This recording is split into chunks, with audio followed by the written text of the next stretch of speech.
वित्त मंत्री निर्मला सीतारमण ने आगामी वर्ष 2026-27 के लिए अपने बजट में देश में रेल यातायात के विकास से जुड़ी एक बड़ी घोषणा की। उन्होंने लगातार 9वीं बार केंद्रीय बजट पेश किया। अपने ऐतिहासिक भाषण में वित्त मंत्री ने घोषणा किया कि देश के कुछ महत्वपूर्ण शहरों के बीच 7 हाई स्पीड रेल कॉरिडोर विकसित किए जाएंगे। ऐसे में सवाल उठ रहा है कि कौन से हैं ये शहर, इनसे क्या फायदा होगा, सब कुछ बताएंगे इस वीडियो में। नमस्कार, मैं हूं स्वाधीन तिवारी और आप देख रहे हैं नवभारत लाइव। पहले आसान भाषा में समझने की कोशिश करते हैं कि क्या होता है हाई स्पीड रेल कॉरिडोर।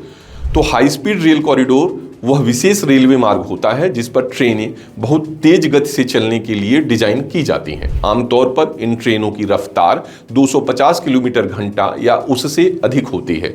अभी देश में पहला high speed rail project Mumbai और अहमदाबाद बुलेट ट्रेन कॉरिडोर है, जो जापान की शिंकानसेन तकनीक पर आधारित है। इसके पूरा होने के बाद दोनों शहरों के बीच की यात्रा का समय लगभग आधा रह जाएगा। कितने शहरों को जोड़ेगा हाई स्पीड रेल कॉरिडोर? वित्त मंत्री ने बजट में जिन 7 हाई स्पीड रेल कॉरिडोर बनाने का ऐलान किया है, उसमें देश के बड़े शहर और महानगरों को जोड़ा गया है। इनमें मुंबई, पुणे, हैदराबाद, बेंगलुरु, चेन्नई, दिल्ली, वाराणसी और सिलीगुड़ी शामिल हैं। वित्त मंत्री ने संसद में बताया कि इस कॉरिडोर के जरिए फाइनेंशियल सेंटर, आईटी सेंटर और मैन्युफैक्चरिंग क्लस्टर को जोड़ा जाएगा। कॉरिडोर के 8 शहर क्यों हैं खास? अब जानते हैं कि सरकार ने हाई स्पीड रेल कॉरिडोर के जरिए जिन 8 शहरों को जोड़ा है, उनकी अपनी खासियत क्या है और इन्हें ही क्यों चुना गया। नंबर 1, मुंबई, देश की फाइनेंशियल कैपिटल। मुंबई को देश की फाइनेंशियल कैपिटल कहते हैं और यह महानगर भी है। आरबीआई, सेबी, बीएसई, एनएसई यहीं पर हैं। शेयर बाजार, बॉन्ड, म्यूचुअल फंड, इंश्योरेंस सीधे मुंबई से जुड़े हैं। लगभग सभी बड़े भारतीय बैंक और प्राइवेट सेक्टर के बैंक के हेडक्वार्टर्स भी मुंबई में हैं। वहीं रिलायंस, टाटा, अडानी, एल&टी जैसी दिग्गज कंपनियों के ऑपरेशंस बड़े पैमाने पर यहीं से चलते हैं।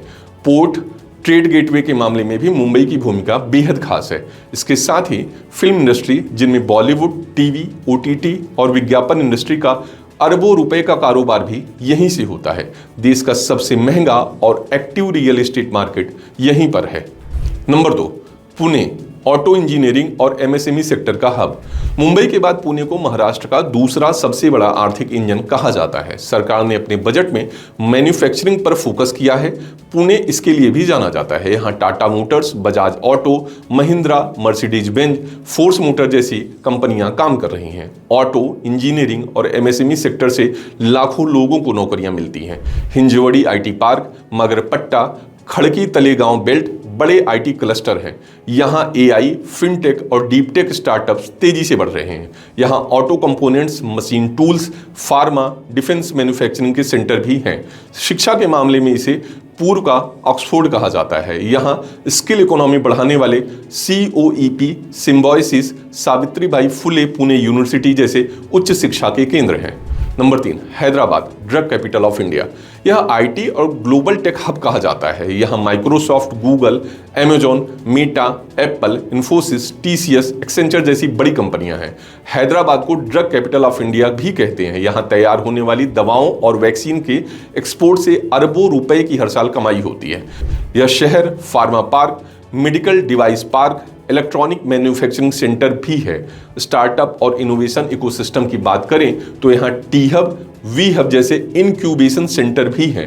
हैदराबाद अकेले ही तेलंगाना के GSDP का बड़ा हिस्सा पैदा करता है। बेंगलुरु, भारत का सिलिकॉन वैली। यह कर्नाटक की अर्थव्यवस्था की रीढ़ है। भारत का सिलिकॉन वैली कहलाने वाला बेंगलुरु में आईटी सेक्टर की कई बड़ी कंपनियां हैं। भारत के आईटी सॉफ्टवेयर एक्सपोर्ट का सबसे बड़ा हिस्सा यहीं से आता है। देश के सबसे ज्यादा स्टार्टअप और यूनिकॉर्न बेंगलुरु से ही संचालित होते हैं। Fintech, AI, deep tech, agritech, health take में भी आगे है। IISc, IIMB, NAL, ISRO, DRDO जैसे बड़े संस्थान यहीं पर हैं। कैंपेगौड़ा इंटरनेशनल एयरपोर्ट एशिया का सबसे तेजी से बढ़ते हुए हवाई अड्डों में शामिल है। Number 5, Chennai, automobile capital of India. Chennai में ऑटोमोबाइल कैपिटल की कई दिग्गज कंपनियों के बड़े प्लांट हैं। इनमें Hyundai, Renault Nissan, BMW, Daimler, TVS और अशोक लीलैंड जैसी कंपनियां शामिल हैं। यह ऑटो एक्सपोर्ट और कोयला, LNG, कंटेनर कार्गो के लिए भी जाना जाता है। Auto, electronics, heavy engineering, petrochemicals का हब भी है। टीसीएस, इन्फोसिस, विप्रो और एक्सेंचर जैसी बड़ी कंपनियां यहां पर हैं। स्किल्ड वर्कफोर्स और एजुकेशन के मामले में IT Madras, Anna university, NIT जैसे बड़ी संस्थान यहाँ पर हैं। Metro, expressway, industrial park, dedicated logistics के लिए भी जाना जाता है। इसके साथ ही चेन्नई तमिलनाडु की अर्थव्यवस्था की रीढ़ है। नंबर 6, दिल्ली पूरे देश का रुख तय करती है राष्ट्रीय राजधानी। मुंबई बेशक पैसा मैनेज करती है, लेकिन राष्ट्रीय राजधानी दिल्ली नियम बनाने के साथ बाजार भी चलाती है। यही वजह है कि दिल्ली देश की आर्थिक दिशा तय करने में अहम भूमिका निभाती है। देश की राजधानी होने के कारण सभी बड़े मंत्रालय, नियामक और नीति निर्माण यहीं से होते हैं। यहाँ लिए जाने वाले फैसलों का सीधा असर निवेश, उद्योग, बाजारों पर पड़ता है। यहाँ consulting, legal, media, education, health care और रिसर्च सेक्टर का बड़ा हब है। यह एक्सप्रेसवे, रेल नेटवर्क और एयर कार्गो का बड़ा केंद्र है। यह इंटरनेशनल कनेक्टिविटी के लिए भी जाना जाता है। जीडीपी और टैक्स रेवेन्यू भी बड़ा योगदान देता है। नंबर 7, वाराणसी देश की धार्मिक राजधानी। वाराणसी को देश की धार्मिक राजधानी और दुनिया के सबसे प्राचीन शहरों में से एक माना जाता है। यहाँ काशी विश्वनाथ धाम, गंगा आरती, 84 घाटों के साथ हिंदू आस्था के कई बड़े केंद्र हैं।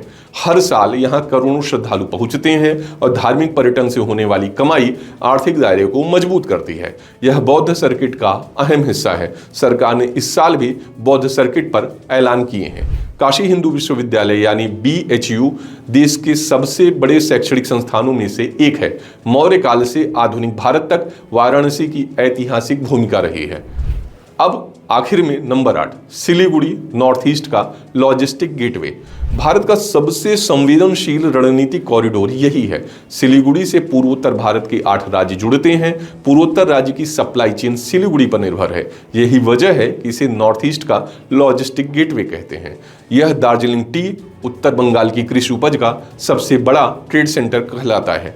नॉर्थ बंगाल का सबसे बड़ा शहरी और कॉमर्शियल हब यही है। साफ है कि नरेंद्र मोदी सरकार ने देश की भौगोलिक, आर्थिक, शैक्षणिक, औद्योगिक और धार्मिक महत्व सभी को साधने के लिए इन 7 हाई स्पीड रेल कॉरिडोर को बनाने का बजट में ऐलान किया है। वीडियो में दी गई जानकारी आपको कैसी लगी, हमें कमेंट करके जरूर बताएं।